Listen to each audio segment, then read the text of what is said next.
വിനീതമായ നമസ്കാരം. നല്ല നല്ല പ്രസംഗമൊക്കെ കാര്യങ്ങളൊക്കെ പറഞ്ഞു കഴിഞ്ഞു. ഇനി വലിയ കാര്യങ്ങളൊന്നും എനിക്ക് പറയാനില്ല. കണ്ണിനാണെങ്കിൽ ഒരു ചെറിയ ഓപ്പറേഷൻ കഴിച്ചിട്ട് വല്ലാത്തൊരു കണ്ണാടി ചെന്നായിരിക്കണം. ഈ കണ്ണാടി കൊണ്ട് പ്രയോജനമില്ല. ചുമ്മാ ഇരിക്കുന്നത് മാത്രമല്ല, കുട്ടിയെടുക്കാറായിരിക്കാനെന്ന് പറഞ്ഞതാണ്.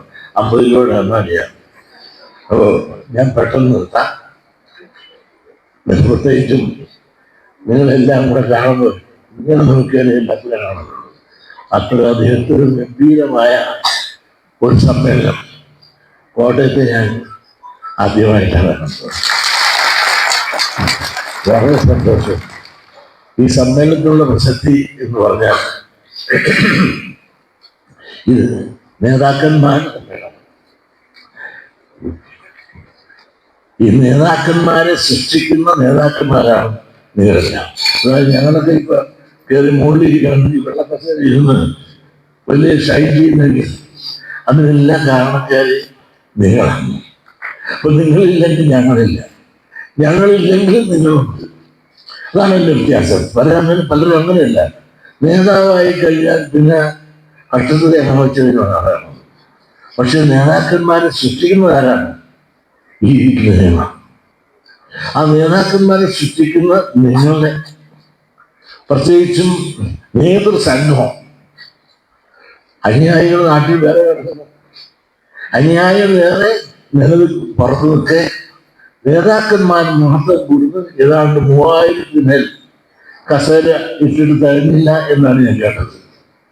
എന്തുമാട്ടെ, ഇത്രയും നേതാക്കന്മാരെ ഒന്നിച്ചു കൂട്ടി ഇവിടെ ഈ ഹാളിൽ നമുക്ക് ഒന്നിച്ച് അല്പനേരം ഇരിക്കാനും പറയാനും ഒരവസരം ഉണ്ടാക്കാൻ ഇന്നത്തെ അഡ്മിനിസ്ട്രേറ്റീവ് കമ്മിറ്റി സാധിച്ച് അവരെ അഭിനന്ദിക്കുന്നു ഞാൻ.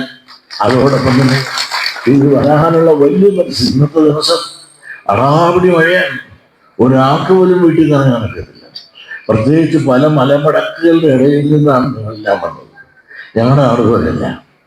ഈ മലയുടെ മടക്കിൽ നിന്ന് എത്രയോ വലിയ ഒരു യൂണിയൻ അങ്ങനെ അകലകളിൽ നിന്നെല്ലാം ഓടി നേരത്തെ തന്നെ ഇവിടെ എത്തിയ വലിയ മനസ്സുള്ള സംഘടന സേവന അങ്ങനെയാണ് കോട്ടത്തിലെ പത്രേ അറിയാം. സംഘടന ഇത്രയും സ്നേഹിക്കുന്ന അങ്ങനെയുള്ള ഒരു യൂണിയൻ താരതമ്യം മറ്റൊരുക്കുന്നില്ല എന്ന് പറഞ്ഞാൽ ഞാൻ നിങ്ങളെ സൂചിപ്പിക്കാൻ പറഞ്ഞത്. ഞാൻ സത്യം പറഞ്ഞു. പ്രത്യേകിച്ച് കോട്ടയത്തെ സംബന്ധിച്ചിടത്തോളം എനിക്ക് വലിയ സ്നേഹം. കാരണം എൻ്റെ പെണ്ണാണ് കോട്ടയം യൂണിയൻ പങ്കാശി. ഞാൻ എന്നെ ആക്കി ചെറുപ്പത്തിലെ വളർത്തി കൊണ്ടുവന്ന എൻ്റെ പെണ്ണെ കെട്ടിച്ചയച്ചത് കോട്ടയത്താണ്. അങ്ങനെ കോട്ടയവുമായി വളരെ ചെറുപ്പം തൊട്ട് എനിക്ക് ബന്ധം. കോട്ടയത്ത് വരാൻ പണ്ടെല്ലാം ഞാൻ ചെറുപ്പകാലങ്ങളിൽ 5, 8, 10 വയസ്സുള്ള 12 വയസ്സൊക്കെ ഉള്ള കാലത്ത് ആലപ്പുഴ വന്ന് ബോട്ട് കയറി 2.5 മണിക്കൂർ ഇരിക്കുമ്പോൾ ഇങ്ങനെ കോട്ടയത്ത് വരും. അങ്ങനെ ബോട്ടിൽ വന്ന് ഒരു ശീലമായിരുന്നു പണ്ടുണ്ടായിരുന്നു. അതെല്ലാം മാറി ഇന്നിപ്പോൾ വളരെ വലിയ വികസനമായി. എന്തുമാകട്ടെ, പക്ഷെ അന്ന് ഞാൻ ഈ യോഗ രംഗത്ത് വരാത്ത കാലത്ത് പോലും കോട്ടയം യൂണിയനുമായിട്ട് ഒരു അഭേദ്യമായ സ്നേഹബന്ധം ഞാൻ വളർത്തിയിരുന്നു. ഇന്ന് രാധാകൃഷ്ണൻ ഉൾപ്പെടെയുള്ളത് ഞാനൊന്നും യോഗരംഗത്തില്ലാത്ത കാലത്ത് പോലും രാഘവമൂർത്തിയിൽ നിൽക്കുമ്പോൾ പോലും വോട്ട് ചോദിച്ചെല്ലാം നിങ്ങളുടെ മുമ്പിലെല്ലാം ഞാൻ രാഘവമൂർത്തിയിൽ ജയിപ്പിക്കാറുണ്ട്. അന്ന് ആരുമല്ലാതെ ഞാൻ വന്ന് കോട്ടയവുമായിട്ട് ബന്ധവും അങ്ങനെ അന്നത്തെ പ്രസിഡന്റാണ് രാധാകൃഷ്ണൻ ഉൾപ്പെടെ ഉള്ള ആളുകളുമായിട്ട് നല്ല ബന്ധമുണ്ടായി. നിങ്ങളൊന്ന് ആലോചിക്കണം, ഒരു സൈക്കിൾ പോലെ ഇപ്പോൾ ഈ കോട്ടയം അന്നില്ല. ഇന്നിപ്പോൾ വന്ന് വളർന്ന് ഇവിടെ എത്തി. വളർന്ന് വന്ന് ഇപ്പൊ 4 വില പൊട്ടി. അവസാനം AC ആയി, BC ആയി, എന്തൊക്കെ കോളേജായി. അന്ന് കോളേജ് ഉണ്ടോ? കോളേജ് തുടങ്ങാൻ നേരത്തെ തന്നെ പേടിയായി. ആ വെള്ളച്ചാലി വിറ്റ് കാശ് കൊടുക്കാൻ തുടങ്ങും. വിൽക്കാൻ പോലും ധൈര്യമില്ല. അതിനുള്ള ധൈര്യമുള്ള കോട്ടത്തുകാർ യുദ്ധം നടക്കില്ല. അത് എന്നെയാണ് കൊല്ലപ്പെടുത്തത്. വെള്ളം വിറ്റുള്ള കാശ് കൊടുക്കുമ്പോൾ മാത്രമല്ല, അച്ഛനെ പറ്റിച്ച് 15 ലക്ഷം രൂപ ഞാൻ കമ്മീഷൻ മേടിച്ച് അത് പെണ്ണുങ്ങൾക്ക് കോഴി മേടിക്കാൻ ഞാൻ കൊടുത്തു ഇവിടെ കോട്ടയത്ത്. അങ്ങനെ എല്ലാം കൊണ്ടും വളർത്താൻ ചേർത്ത യൂണിയൻ പോലും ഞങ്ങൾക്ക് സഹകരണം ഉണ്ടായിട്ടില്ല. പക്ഷെ വളർന്ന് യൂണിയന്റെ നേതൃത്വം എൻ്റെ ഭാവനാശൂന്യമായ പ്രവർത്തനമുണ്ട്. ഏതാണ്ട് 7-8-10 കോടിയോളം രൂപ ഞങ്ങൾക്ക് ലഭിച്ച് വരുത്തി. നിസ്സാരൊക്കെ ഇടപെട്ട് അത് കുറച്ച് അവസാനം തീർക്കുമെന്ന് പറഞ്ഞ് ഏറ്റ് തുഷാർ കൊണ്ടല്ലേ. തീർക്കുമെന്ന് പറയുമ്പോൾ കാശൊന്നും ഉണ്ടാകുമെന്ന് തുഷാർ ആലോചിച്ചില്ല. അവസാനം എന്തുകൊണ്ട് ആ ബൈലായി വിറ്റ് ഏറ്റെടുത്തുകൊണ്ട് യോഗത്തിൽ തന്നെ 1 കോടി രൂപ കൊടുത്തു. 1 കോടിയും കൊണ്ട് ഇവിടെ വന്ന് അടയ്ക്കാൻ പോയിട്ട് നടന്നോ? കണക്കൊക്കെ പറയുന്നത് ഇനി 25 ലക്ഷം കൂടെ വേണം. ബോർഡ് തീരുമാനിച്ച് 1 കോടി തന്നുപോയി. ഇനി രണ്ടാമത് ചോദിക്കാനൊക്കെ.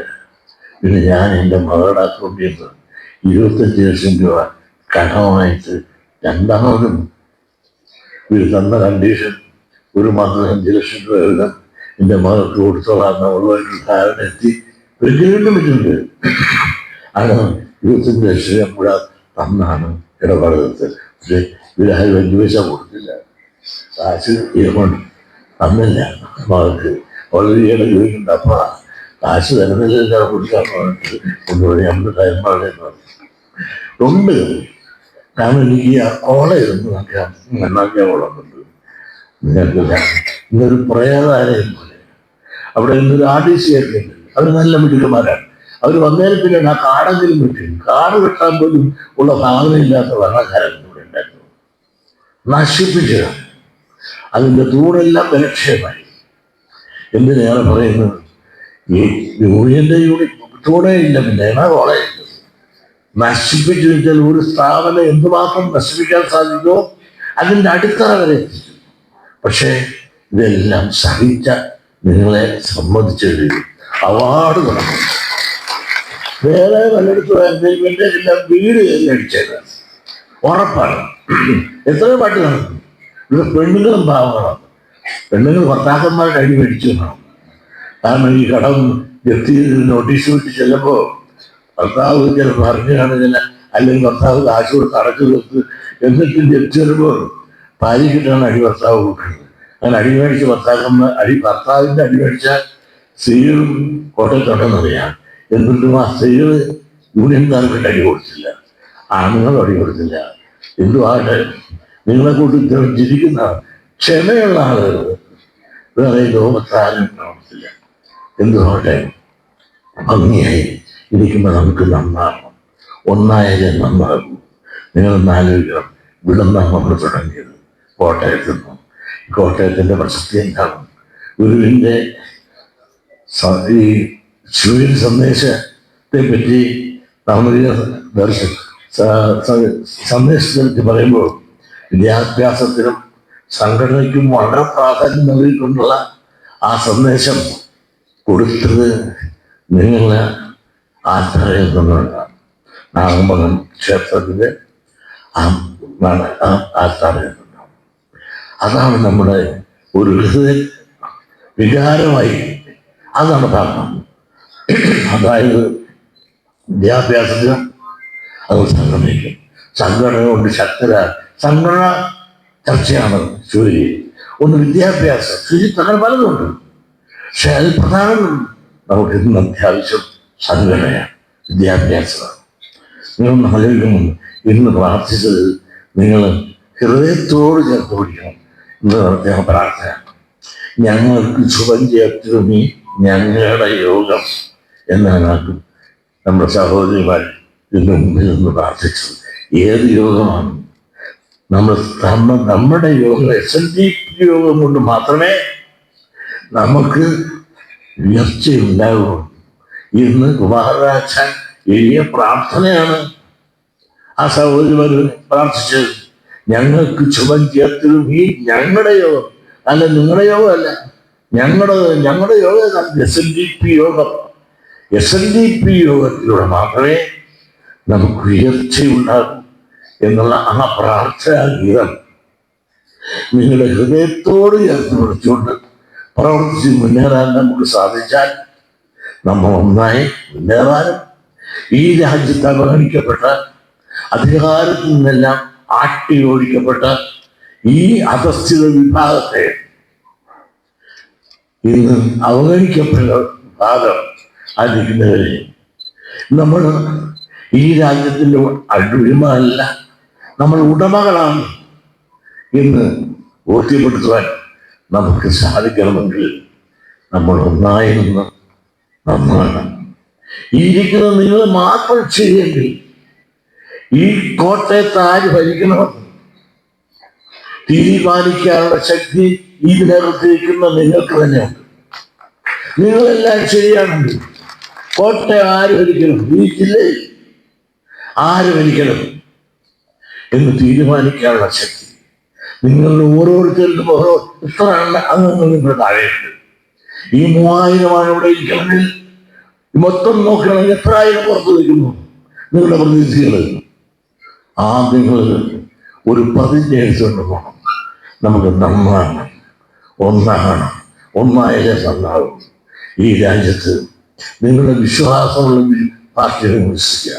നിങ്ങളുടെ പാർട്ടികളൊന്നും വേണ്ട, പക്ഷേ വിശ്വാസമുള്ള പാർട്ടിയിൽ പ്രാതിനിധ്യം നമുക്ക് കിട്ടണം.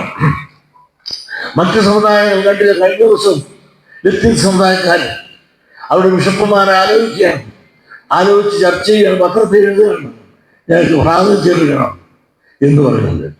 ക്രിസ്ത്യൻ ലത്തീൻ സമുദായം കേരളത്തിൽ എത്രയുണ്ട്? ആ നാമമാത്രമായ ക്രിസ്ത്യൻ സമുദായം പോലും ഇവിടുത്തെ പഞ്ചായത്ത് തുടങ്ങുമ്പോൾ പോലും വരാൻ പോകുന്ന അസംബ്ലി തെരഞ്ഞെടുപ്പ് ഭാവനാരൂപമായി കണ്ടുകൊണ്ടുപോലും അധികാരത്തിലെത്തുവാൻ വേണ്ടി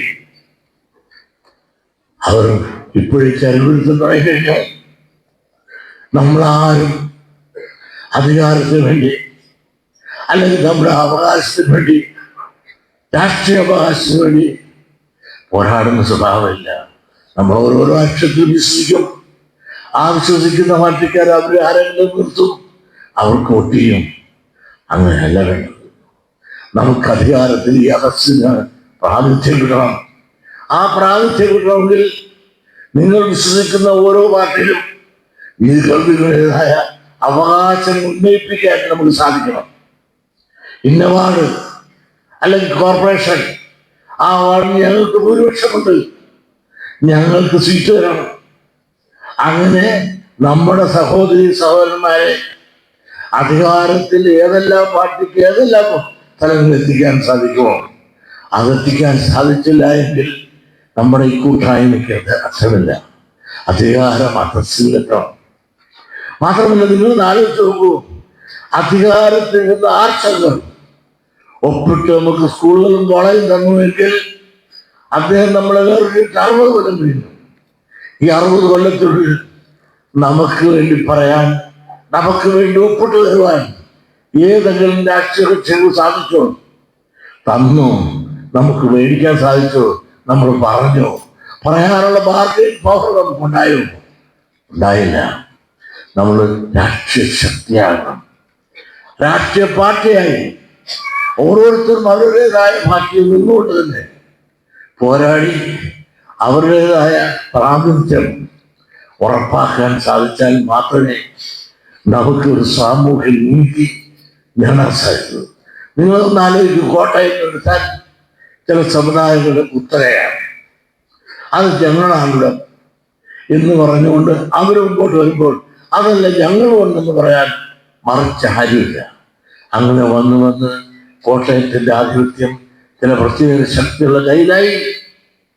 മാത്രമല്ല, നിങ്ങളൊന്ന് ആലോചിച്ചു, കോട്ടയത്ത് നമുക്കൊരു വിദ്യാഭ്യാസ സ്ഥാപനമുണ്ട്, നിങ്ങൾക്കൊരു കോളേജുണ്ട്. ആ കോളേജ് സ്ഥാപിച്ച അന്ന് കിട്ടിയ കോഴ്സ് അല്ലാതെ ഇത്തരം കൊല്ലത്തുള്ളിൽ വേറെ ഏതെങ്കിലും കോഴ്സ് തന്നിട്ടുണ്ടോ? എന്തുകൊണ്ട് തന്നില്ല?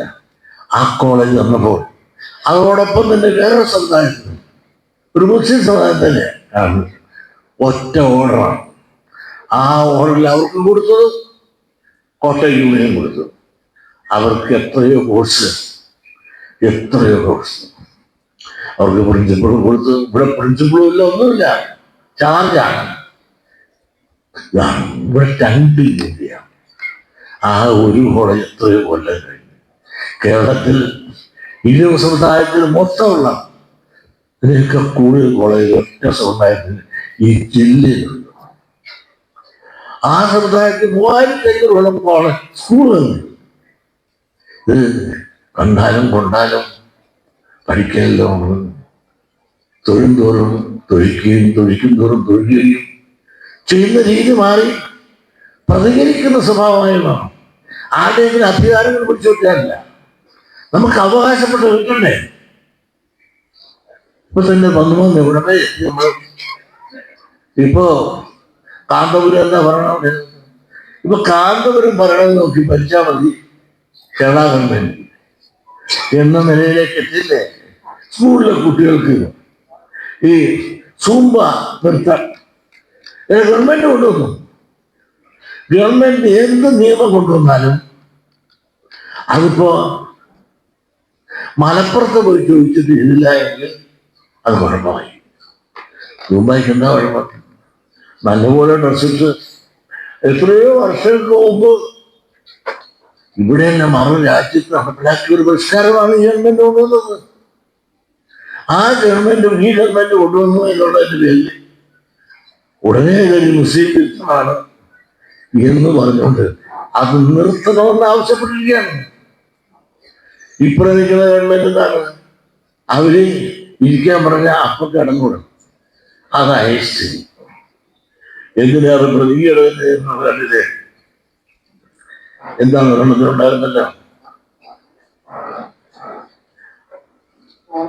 സ്കൂൾ സമയങ്ങൾ മാറ്റം. സ്കൂൾ സമയങ്ങൾ മാറ്റം സർക്കാർ ഒരു കോടതി വിധിയെ പ്രകാരമാണ്. ഇപ്പൊ അല്ലാതെ വിദ്യാഭ്യാസ മന്ത്രി അദ്ദേഹം ഒരു മാന്യനും മര്യാദക്കാരനാണ്. ആ വിദ്യാഭ്യാസ മന്ത്രിയുടെ പരിഷ്കാരമില്ല, കോടതിയുടെ അടിസ്ഥാന നിർദ്ദേശപ്രകാരം അതൊന്ന് ക്രമീകരിച്ചപ്പോൾ ഉടനെ സമസ്ത പറഞ്ഞെന്താണ്? അത് വേണമെങ്കിൽ പഠനത്തിന്റെ സമയമാറ്റം വേണമെങ്കിൽ ഓണവും ക്രിസ്മസും അവധി കൊടുക്കുന്നതിൽ വെട്ടിച്ചുരുക്കുകയും അത് അഡ്ജസ്റ്റ് ചെയ്തത്. അപ്പൊ ഓണവും ക്രിസ്മസും വെട്ടിക്കൊള്ളാം. ഇവരുടെ 1/2 മണിക്കൂർ അഡ്ജസ്റ്റ് ചെയ്യാൻ അവരുടെ വേദപാഠം പഠിക്കാനേ പോകാൻ അതൊക്കില്ല എന്ന് പറയുമ്പോൾ ഈ രാജ്യം ഇവിടെയാണ് ഇപ്പോൾ പോകുന്നത്. ഇവിടെ ആണ് ആ മതേതരത്വം, ഇവിടെ മതാധിപത്യമായി കഴിഞ്ഞു. എന്തിനാ പറയുന്നു? VS അച്യുതാനന്ദൻ അദ്ദേഹം കുറച്ച് നാളുകൾക്ക് പറഞ്ഞു, അദ്ദേഹത്തിന് ഇപ്പോൾ ഓർമ്മയിലാണൊക്കെ ആരോഗ്യമായിട്ടിരുന്ന കാലത്ത് അദ്ദേഹം പറഞ്ഞു 40ഓടുകൂടി കേരളം ഒരു മുസ്ലിം ഭൂരിപക്ഷ സമുദായമാകും. അപ്പൊ അതുവരെ എത്തുന്ന കാര്യം വേണ്ടിവരുമെന്ന് എനിക്ക് തോന്നുന്നില്ല. അപ്പൊ തന്നെ നമ്മുടെ നിയോജകമണ്ഡലം നോക്കിയപ്പോൾ ആലപ്പുഴ 2 പറഞ്ഞു. അതായത് പ്രൊഡക്ഷൻ കുറച്ച് സ്ത്രീകളും പുരുഷനോട് ചേർന്ന് നമ്മളിൻ്റെ ഹിന്ദുക്കളുടെ ബോധപൂർവമല്ല നമ്മുടെ അങ്ങോട്ട് പ്രൊഡക്ഷൻ പറഞ്ഞപ്പോ ജനസംഖ്യ കുറഞ്ഞ് 2 സീറ്റ് കുറഞ്ഞു. അതിലേക്ക് മലപ്പുറത്ത് 4 സീറ്റ് അത് കയറി. അപ്പൊ വാശിയായിട്ട് ഒരു പ്രൊഡക്ഷൻ കയറ്റി ജനസംഖ്യ കൂട്ടി. എങ്ങനെ നടക്കുന്ന കാര്യം കൊണ്ട് പൊന്നു ബഹന്മാര് പ്രൊഡക്ഷൻ കുറയ്ക്കല്ലേ, പണി നോക്കുകയാണ്. നമ്മൾ വലിയ ആദർശം പറഞ്ഞ് വെള്ളത്തിലാകുന്ന രീതിയിലാണ് പോകുന്നത്. ഇനി എല്ലാവരായി പോകുന്നു. നിങ്ങൾ നാലുകെട്ടുണ്ട്. ഇതിനുള്ള പരിഹാരം നമ്മൾ ഒറ്റയ്ക്കല്ല. ഇവിടെ നായാടി വെച്ച് നസ്രാണി വരെയുള്ള ഒരു കൂട്ടായ്മയാണ് വർത്തമാന കാലത്ത് അനിവാര്യമായിട്ടുള്ളത്. ആ കൂട്ടായ്മ ശക്തമാക്കാൻ പ്രത്യേകിച്ച് കോട്ടയത്തുകാര്. കാരണം നമുക്ക് അവർ നസ്രാണികൾ വെല്ലുവിളിയല്ല. അവർ കൂടെ നിന്നുകൊണ്ട് ഒരുപാട് കാര്യം അവർ ഒന്നിച്ചിരുന്ന് ഒരുപാട് കാര്യം സാധിച്ചിട്ട് പോയിട്ടുണ്ട്. അത് നമുക്ക് ഒന്നിച്ചേക്കാൻ സാധിക്കാതെ പോയതുകൊണ്ടാണല്ലോ ഇപ്പൊ തന്നെ പാലായിൽ മല വന്നിച്ചിരുന്നത്. അവിടെ മുരുകമ്മനുണ്ട്.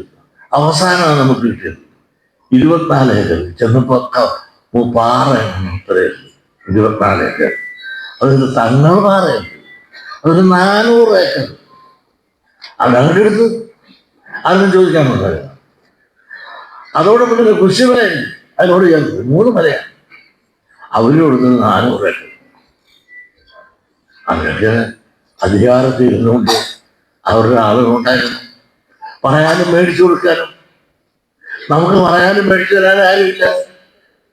എത്ര ഏക്കറാണ് കൊണ്ടുപോയത്? ഇപ്പൊ തന്നെ നിങ്ങളുടെ അമ്പലത്തിനടുത്ത് ആകെ ഇത്തിരി എത്ര സെന്റാണ്? 60 സെന്റാ. മറ്റേ നിങ്ങൾക്ക് 40 സെന്റ്. ഏതാണ്ട് വലിയ മഹാകാര്യം സാധിച്ചത് പോലെയാണ്. മറ്റുള്ളവരെല്ലാം എന്തുമാത്രം വെച്ചിട്ട് പോയത്. അതിനോട് ഞാൻ നിശ്ചയം വേറെ കിടക്കുന്നത്, അത് വേറെ ഉള്ളത് തട്ടിയെടുക്കാൻ പറഞ്ഞു. അത് തരാൻ പോലും ഗവൺമെന്റ് സ്പീഡ് കാണിക്കും. നമ്മുടെ കാര്യങ്ങൾ സ്പീഡ് കുറവാണ്. നിങ്ങളൊന്ന് ആലോചിക്കുക, ഈ രാജ്യത്ത് ജനാധിപത്യമാണോ മതാധിപത്യമാണോ? ഇവിടെ മതാധിപത്യല്ലേ. മലപ്പുറത്ത് ഞാനൊരു യോഗത്തിന് പോയി. ആ മലപ്പ് നിലമ്പൂരാണ്. ഞാനൊരു സത്യം പറഞ്ഞു പോയി.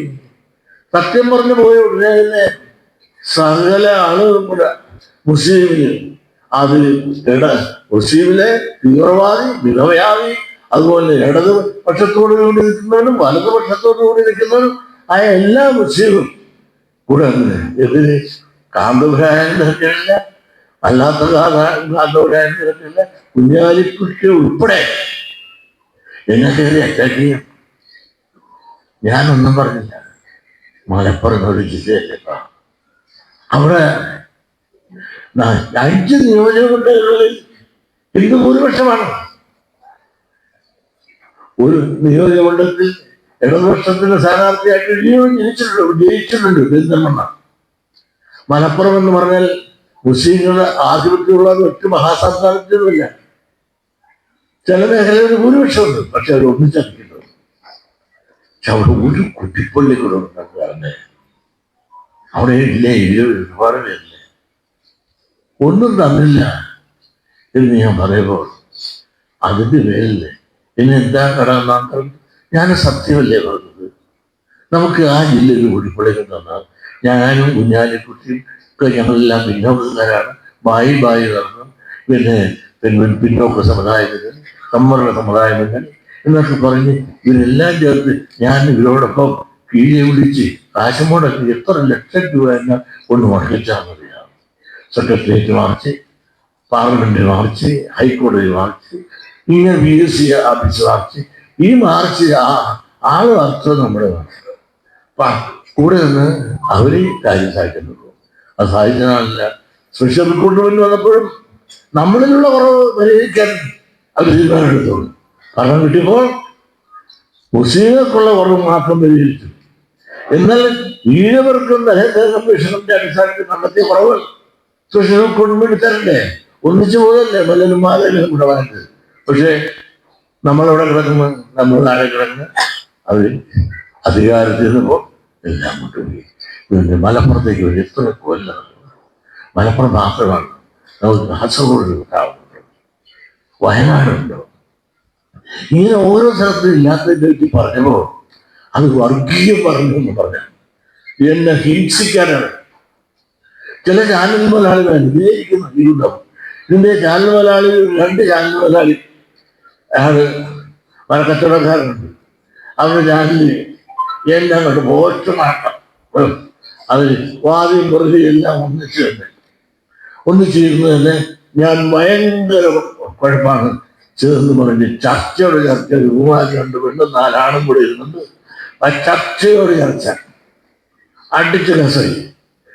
ഒന്നുമില്ല, പറ്റിയില്ലെങ്കിൽ ഉടനെ തന്നെ വിദ്യാസാഗര അപ്പുറം കൊണ്ടിരുത്തും. ഞങ്ങൾക്ക് പണിയൊന്നുമില്ല ഇല്ല. നമുക്ക് എന്തെങ്കിലും പറയാൻ ഉടനെ തമിഴ്പ്പെട്ടവരെ തന്നെ കൊണ്ടുവരും.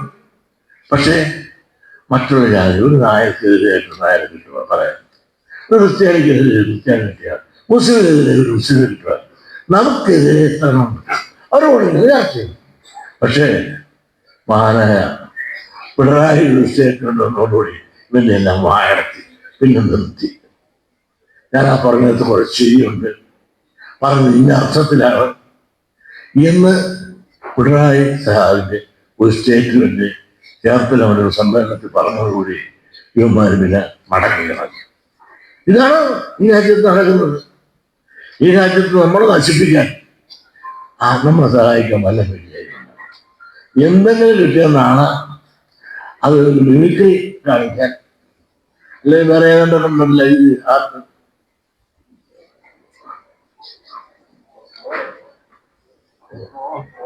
ഏതാണ്ട് മിമിക്രി ആരവർക്ക് എന്നെ കാണിക്കാൻ. ഇപ്പൊ ഞാൻ ഇതുകൊണ്ട് ബിസ്ക്കറ്റ് തിന്നാനുണ്ട്, അതെടുത്ത ആളെ ഇടുവാൻ പറ്റില്ല. അപ്പൊ ഈ അപ്പൊ ഇതുപോലുള്ള താരങ്ങളാക്കി നമ്മളെ കൊച്ചാക്കാനാണ് പലർക്കും താല്പര്യം. പക്ഷെ ബാക്കിയുള്ളവർ തൊടുന്നുണ്ടോ? തൊടുന്നില്ലല്ലോ. ഇവരുടെ സാമൂഹ്യ നീതി എന്താ പറയുന്നത്? ഒന്ന് ആലോചിക്കുക. ഇതെല്ലാം ജീവിതങ്ങളിൽ ഇവിടെ ഒരുപാട് വരുന്നുണ്ട്.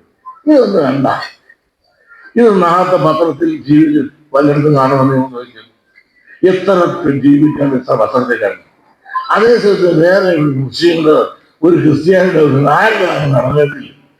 അത് ഫുൾ പേജിൽ കേരള ഒറ്റയ്ക്ക് അത് കണ്ടു. ഇതാണ് പറ്റിയിരിക്കുന്നത്.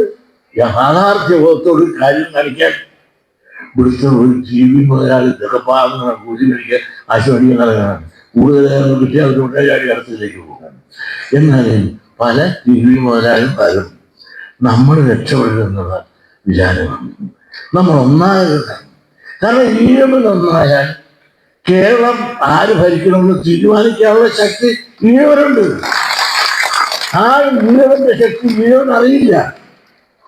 ആ ഈഴവന്റെ ശക്തി അറിയിക്കാൻ ഞങ്ങൾ വരുമ്പോൾ ഈഴവത്തി വെച്ച ഈഴവനാണ് എന്ന് പറയാനുള്ള അഭിമാനബോധം കൊണ്ടാണ് എന്ന് ഡോക്ടർ പൽപ്പു പറഞ്ഞത്. നിങ്ങളെ ഓർമ്മപ്പെടുത്തുക. ഞാൻ വരുമ്പോൾ ഞാനൊരു ജാതി പറഞ്ഞൊന്ന് പറയും, ഡോക്ടർ പൽപ്പു പറഞ്ഞ ജാതി പറഞ്ഞൊന്ന് പറയത്തില്ല.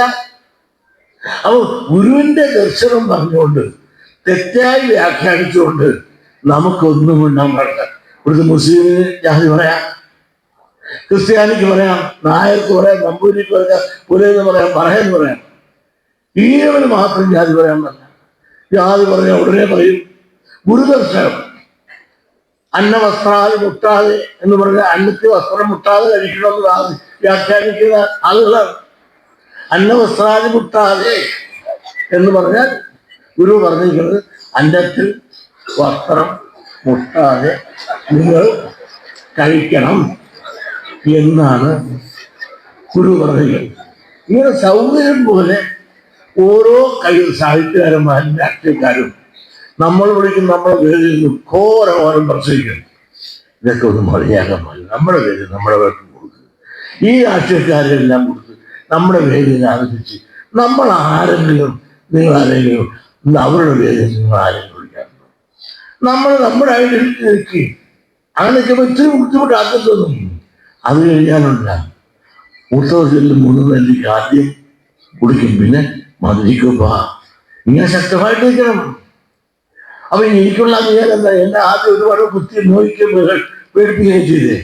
ഓടാ മുന്നെന്ന് പറഞ്ഞ് ഞാൻ നിന്നിപ്പോ ഇപ്പൊ എന്നെ ആരും ചിന്തിക്കട്ടെ. ഞാൻ ജാതി തന്നെ പറയുന്നു എന്നിട്ട് ഞാൻ ജാതി തന്നെ പറയുന്നു പറഞ്ഞപ്പോൾ ഈ നാളെ എതിർക്കുന്നുണ്ടോ?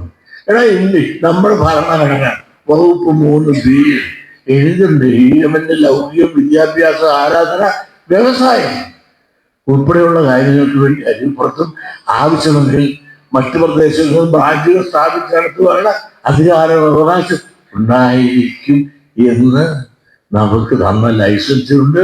അതന്ന് രാമരായൻ 120 കൊല്ലങ്ങൾക്ക് മുമ്പ് ദിവാന് വേണ്ടി ഒപ്പിട്ട് തന്ന ആ ലൈസൻസ് ഉണ്ട്. അതാരും പറയുമോ? അപ്പൊ ഇത് പറയാൻ നമ്മുടെ ആളുകൾക്ക് പലർക്കും മടിയാണ്. ആ മടി ചൂഷണം ചെയ്തുകൊണ്ട് നമ്മളെ ജാതി പറയും. നമ്മളെ ജാതി പറയണം ഈഴവനാണ്, നായരാണ്, കേശവൻ നായർ, നായരുടെ പട്ടം കിട്ടിയിട്ടുണ്ട്, പേരുന്നുണ്ട്. നമ്പൂരിയാണെങ്കിൽ മാധവൻ നമ്പൂരി, നമ്പൂരി കിട്ടുന്നുണ്ട്. ഔസേപ്പ് മാപ്പിള, മാപ്പിളയുടെ പട്ടാളത്തിൽ ഇതിനൊന്നും ഒന്നും കുഴപ്പമില്ല. മുസ്ലിമിന്റെ പേരിൽ കൊണ്ട് അബ്ദുള്ള കുട്ടി എന്ന് കേട്ടാൽ നേരിടുകയാണ്, അവൻ ഉറപ്പായിട്ട് മുസ്ലിമാണ്. അപ്പൊ പേര് കേട്ടാതിന് ജാതി അറിയാവുന്ന അവസ്ഥ നിലനിൽക്കുന്ന ഈ കാലഘട്ടത്തിൽ നമ്മൾ ഈഴവത്തിൽ പറ്റ ഈഴവരാണെന്ന് പറയാവുന്ന തൻ്റെ ഇടം നമുക്ക് വേണം. നിനക്ക് ആര് പറഞ്ഞു പോകാറില്ല എന്ന് പറഞ്ഞു. ഞങ്ങൾ പറയുന്നു, ഞങ്ങളുടെ പാരമ്പര്യതാണ്, ഞങ്ങളുടെ സംഘടനയും അത് തന്നെയാണ്. ഞങ്ങൾ ഈ ജാതി പറയാൻ പാടില്ല എന്ന് പറഞ്ഞുകൊണ്ട് ഗുരുവിനെ ഇവിടെ മുമ്പേ നിർത്തിക്കൊണ്ട് ഞങ്ങളെ വായടയ്ക്കാത്ത പറ്റുന്ന ശക്തികൾ ആരായാലും അവർ ഞങ്ങൾക്ക് വർഗശത്രുവാണ് എന്ന് പറയാൻ നമുക്ക് സാധിക്കണം. അങ്ങനെ പറഞ്ഞ് 10 പ്രാവശ്യം വന്നില്ല. പിന്നെ ഇതാരും മുമ്പില്ല. ഇപ്പം എന്നോട് കൊണ്ടാരും വലിയല്ല. നിങ്ങളൊന്ന് ആലോചിക്കണം, ഞാൻ എന്തെല്ലാം പാർട്ടി ആക്രമിച്ചു. ഈ കഴിഞ്ഞ ശ്രീനാരായണ യൂണിവേഴ്സിറ്റി ഇവിടെ സ്ഥാപിച്ചു ഇടതുപക്ഷകന്മാരാണ്. ആ യൂണിവേഴ്സിറ്റി സ്ഥാപിച്ച ആര് കൊണ്ടുവച്ച വൈസ് ചാൻസലറായിട്ട് അഞ്ജന വന്ന് എനിക്കറിയാം, മഞ്ഞൾ പോലെ വെളുത്തിരിക്കുന്നു പറഞ്ഞ പോലെ അഞ്ജനത്തിന് നിറം അറിയാൻ പറ്റില്ല, മഞ്ഞളിന് നിറം അറിയാൻ പറ്റില്ല, വെളുപ്പിന് നിറം അറിയാൻ പറ്റില്ല. ഗുരുവിനെ ജനിച്ചിട്ട് പോലും പടം പോലും കാണാത്ത ഗൾഫിൽ കിടന്ന ഒരു മുസ്ലിമിനെ കൊണ്ട് അതിൻ്റെ വൈസ് ചെയ്താണ് ഇടതുപക്ഷ ഗവൺമെന്റ് ഇരിക്കുന്നതായിരുന്നു. മന്ത്രി ആയിട്ട് ഞാനാണ് മുസ്ലിമാണ്. സ്വാഭാവികമായിട്ട് മുസ്ലിം വികാരമുണ്ടായി, തെറ്റാണെന്ന് എനിക്ക് തോന്നുന്നില്ല. പക്ഷെ നമുക്ക് ആ വികാരം എന്താ ഇല്ലാത്തത്? ആ മുസ്ലിം വികാരം ഉണ്ടായിട്ട് മുസ്ലിനെ കൊണ്ടുവച്ചു. 14 യൂണിവേഴ്സിറ്റി ഉണ്ട്, ഒറ്റ യൂണിവേഴ്സിറ്റി. എന്താ നമുക്ക് പറയാത്തത്?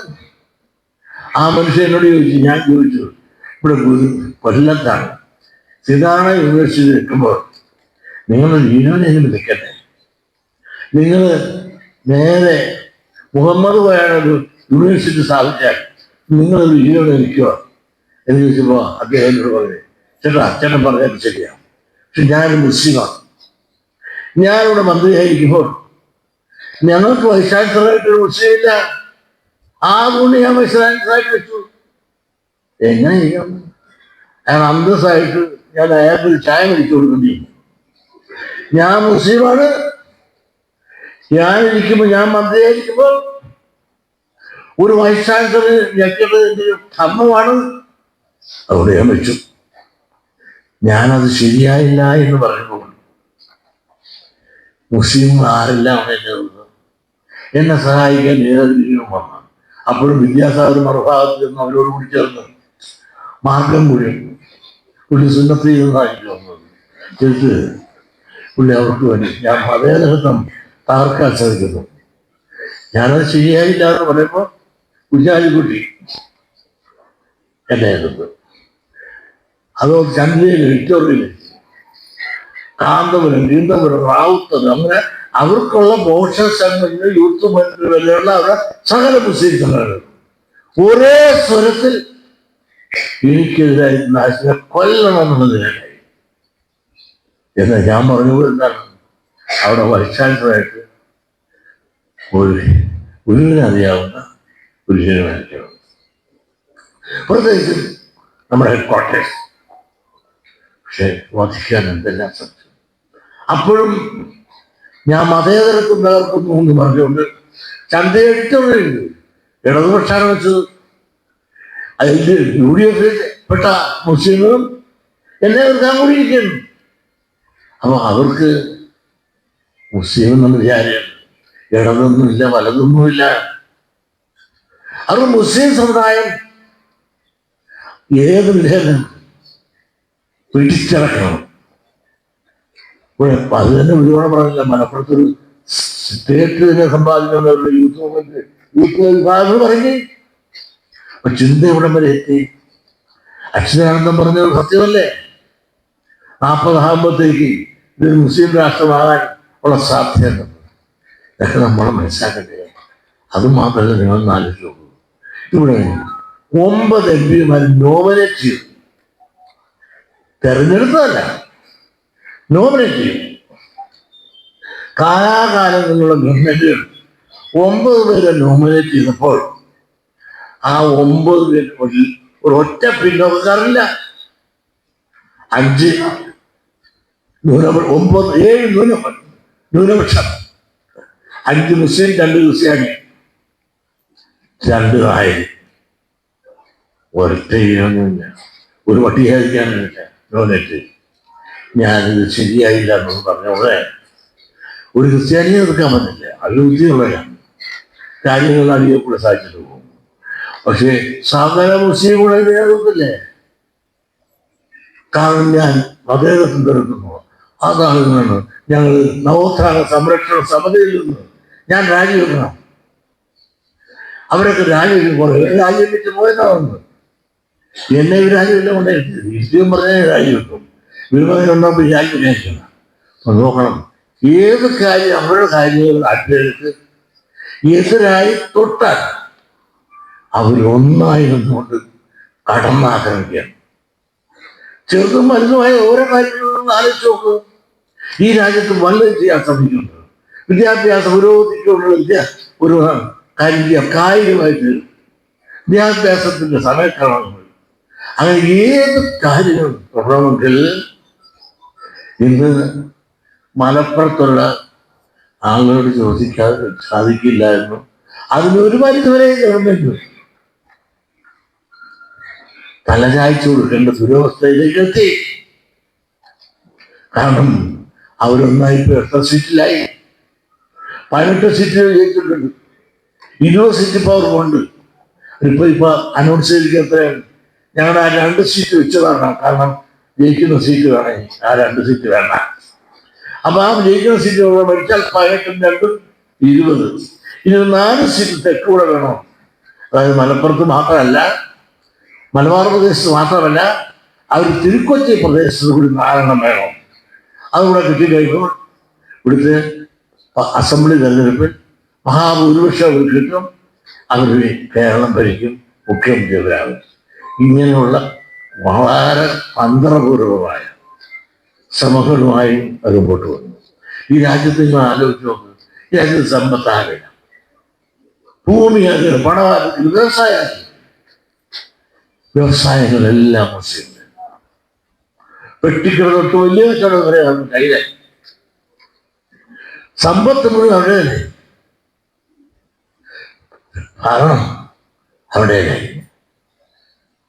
അവിടെ ക്രിസ്ത്യാനികൾ അവരൊരു കാലത്ത് എസ്റ്റേറ്റ് മുതലാളി വരെ എസ്റ്റേറ്റെല്ലാം ഗ്രിപ്പാട്ടായി, റബ്ബറിന് വിലയില്ല. അതുപോലെ മലയോരത്തുണ്ടായിരുന്ന ഒരുപാട് മലയോട് മത്സരിച്ച് മലമ്പലി വന്ന് ചത്തും അവർ കഷ്ടപ്പെട്ട് ഒരുപാട് സ്ഥലങ്ങൾ മലയോര പ്രദേശത്തുണ്ടാക്കിയെങ്കിൽ അതൊന്നെല്ലാം മാർക്കറ്റ് തന്നു. ഇപ്പം അവരെല്ലാം പലരും ഇപ്പൊ ഓട്ടോസിറ്റി നോക്കിയ പേരിലാണെങ്കിലും അത് സ്വിറ്റ്സർലൻഡിലും അമേരിക്കയിലുമാണ്. നാട്ടിൽ തീരെയില്ല. അങ്ങനെ എനിക്ക് ഏറ്റവും കീഴ്പോട്ട് പോയതാണ് ഈഴവരാണ്. ഈഴവര് വ്യവസായപരമായി ഇവിടെ എത്തി. നിങ്ങൾക്ക് ഭൂമി എത്രയുണ്ട്? നമുക്ക് ഏറ്റവും കൂടുതൽ പ്രാതിനിധ്യം കിട്ടിക്കൊണ്ടിരിക്കുന്നത് എവിടെയാണ്? തൊഴിലുറപ്പിലാണ്. എന്തുകൊണ്ട് തൊഴിലുറപ്പ് നമുക്ക് കിട്ടുന്നു? ആ തൊഴിലുറപ്പാട്ടിൽ ഒരു നായരുണ്ടോ? മുസ്ലിം ഉണ്ടോ? ക്രിസ്ത്യാനി ഉണ്ടോ? പുലയൊരു വരെ ഇല്ല. അതുവരെ വേറെ പണിയെടുത്ത് അവർ പോയി. അപ്പൊ നമുക്ക് കിട്ടുന്ന ഈ തൊഴിലുറപ്പാണ്. ഇതാണ് ഉറപ്പ്. 5 സെന്റ് മേടിക്കാൻ സാധിക്കുന്നുണ്ടോ? പണ്ട് ഗവൺമെന്റ് ഭൂനയം വെച്ച് വന്നു, അവിടെ 10 സെന്റ് കിട്ടി. ആ 10 സെന്റ് മകന് വീട് വയ്ക്കാൻ കൊടുത്ത്, മകളെ കല്യാണം കഴിക്കാൻ 2-3 സെന്റ് വെച്ച് ബാക്കി ഉള്ള സ്ഥലത്ത് ഇപ്പൊ കിടക്കുകയാണ്. നമ്മളോടൊപ്പം അന്നത്തുണ്ടായിരുന്ന ഭൂനയം നടപ്പിലാക്കിയ കാലത്തുണ്ടായിരുന്ന ന്യൂനപക്ഷ സമുദായങ്ങൾ ഒരു സാമ്പത്തികമായി ഉയർന്ന് അവർക്കും പണ്ട് 10 സെന്റ് കിട്ടിയെങ്കിൽ അവരുടെ അയൽപ്രദേശത്തുള്ള 10, 15, 20 സെന്റും ഏക്കറും വാങ്ങിച്ച് അവരെവിടെ പോയി? അവർ ഗൾഫിൽ പോയവരുണ്ട്, അമേരിക്കയിൽ പോയവരുണ്ട്. അങ്ങനെ പല രീതിയിൽ വളർന്നു ഉയർന്നവർ പോയപ്പോൾ തളർന്നു മുഴുവനാണ്. നിങ്ങൾ സാമ്പത്തിക സർവേ എടുത്ത് നോക്കൂ. ഇവിടെ തന്നെ ജനസംഖ്യയുടെ കണക്കെടുക്കുന്നുണ്ട്. ജനസംഖ്യയുടെ കണക്കെടുത്തൊക്കെ ആ കൂട്ടത്തിൽ സാമൂഹ്യ സാമ്പത്തിക സർവേ കൂടെ ഉണ്ട്. ആ സാമൂഹ്യ സാമ്പത്തിക സർവേ എടുത്താൽ മാത്രമേ ഈ രാജ്യത്ത് ഓരോ സമുദായത്തിൽപ്പെട്ട ആളുകളും എങ്ങനെ വിദ്യാഭ്യാസ മേഖലയിൽ, അതുപോലെ വ്യവസായ മേഖലയിൽ, സാമ്പത്തിക മേഖലയിൽ മറ്റുള്ള സമുദായങ്ങൾ എവിടെ കിടക്കുന്നു എന്ന് അറിയണമെങ്കിൽ ഒരു ജനസംഖ്യയുടെ കണക്കെടുപ്പ് മാത്രം പോരാ, അതിനോടൊപ്പം സാമൂഹ്യ സാമ്പത്തിക സർവേ കൂടെ എടുത്താൽ മാത്രമേ അത് മനസ്സിലാക്കാൻ സാധിക്കൂ. അങ്ങനെ വന്നാൽ കേരളത്തിൽ ഏറ്റവും മോശം സാമ്പത്തിക അവസ്ഥ നിലനിൽക്കുന്ന ആളുകൾ നമ്മളാണ്. പണ്ട് കുറെ കള്ളു കച്ചവടം ചെയ്തു, അതിന് ചാരായ നീക്കം ചെയ്തു, ചാരായ നിരോധനവും വരുത്തി. ഇപ്പോൾ എല്ലാത്തിനും നിരോധനം വരുത്തി. ഈഴവന്റെ വ്യവസായം എല്ലാം തകർന്നില്ലേ? വല്ല സംരക്ഷണമുണ്ട്. കയറുണ്ടായിരുന്നു, കശുവണ്ടി ഉണ്ടായിരുന്നു, കള്ളുകച്ചവടം ഉണ്ടായിരുന്നു, കായക്കടകളുണ്ട്, എല്ലാം തീർന്നു. ഇതിന് സബ്സിഡി ഉണ്ടോ, നിലനിൽപ്പുണ്ടോ എന്ന് എളുപ്പം സർക്കാർ സഹായിക്കുന്നുണ്ടോ? അങ്ങനെ പരമ്പരാഗത വ്യവസായങ്ങളിൽ ഉൾപ്പെട്ടു വരുന്ന ഈഴവ പിന്നോക്ക സമുദായങ്ങൾക്ക് സംരക്ഷിക്കുവാനുള്ള നിയമമില്ല, ചട്ടമില്ല, അതിനുള്ള താല്പര്യമില്ല.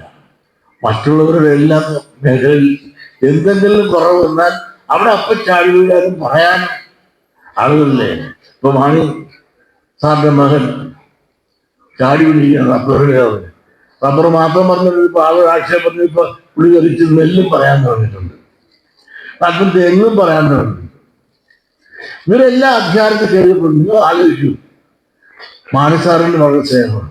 ഈ കേരള കോൺഗ്രസിന്റെ ജനകീയ അഭിപ്രായമാണ് മുഴുവൻ ക്രിസ്ത്യാനിയല്ലേ. അവർ നയിക്കുന്ന ആരാണ്? ബിഷപ്പുമാരല്ലേ.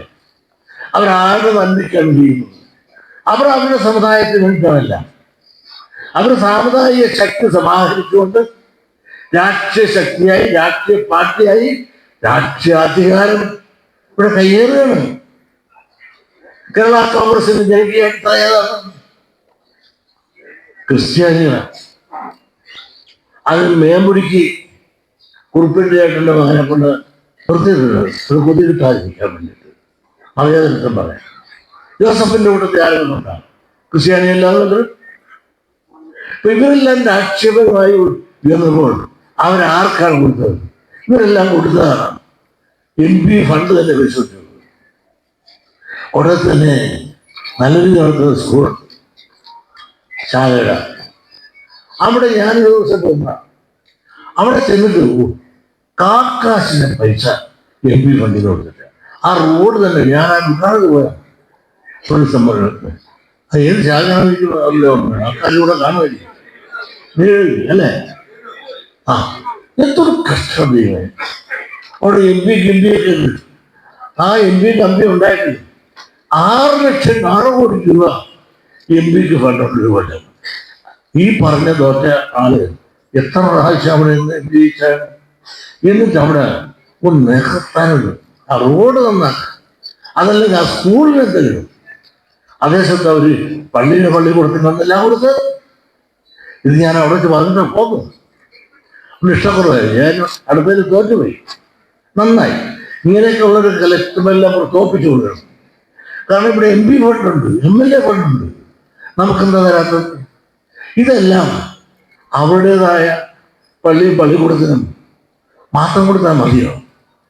നിങ്ങളൊന്ന് ആലോചിക്കണം. അധികാര അവസ്ഥയിലേക്ക് വരണം, നമുക്ക് ജനപ്രാതിനിധ്യം കിട്ടണമെന്ന് പറയാൻ കാരണം ഈ ഫണ്ട് നമ്മുടെ ആളുകൾക്ക് കിട്ടണ്ടേ?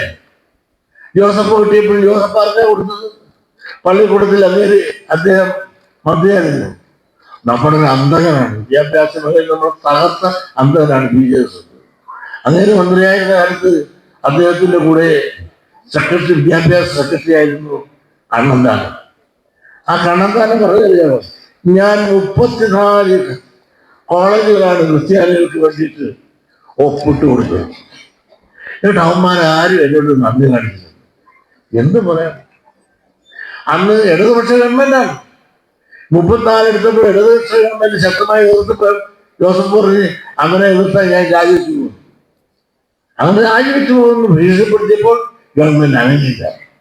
ആ 34 ഒറ്റടിക്ക് ഈ കണ്ണന്താനവും PJS സ്വന്തം സമുദായത്തെ കൊടുത്തു. മാത്രമല്ല ആ വിദ്യാഭ്യാസ പരിഷ്കാരം, ആ പരിഷ്കാരത്തിന്റെ രക്തസാക്ഷിയാണ് പ്രീ ഡിഗ്രി DEgree. ആ DEgree നമ്മുടെ എത്രയോ കുട്ടികളെ തകർത്ത് തരിപ്പണമാക്കുന്നത് പഠിക്കാൻ അവസരമില്ല. അതുകൊണ്ട് ബുദ്ധിപരമായി, കാരണം നമ്മൾ പഠിക്കരുത്, പഠിപ്പിക്കരുത്. നിങ്ങളൊന്ന് ആലോചിച്ചു, ഈ രാജ്യത്തിന്റെ വരുമാനത്തിന്റെ 10-45% വിദ്യാഭ്യാസ മേഖലയിൽ ശമ്പളമായിട്ട് കൊടുക്കാൻ ഇത് കൊടുക്കുമ്പോ നിങ്ങളെ വീട്ടിൽ പഠിക്കാനും പഠിപ്പിക്കാനും ആളുണ്ടാകുമായിരുന്നെങ്കിൽ നിങ്ങളുടെ സാമ്പത്തിക വീഴും.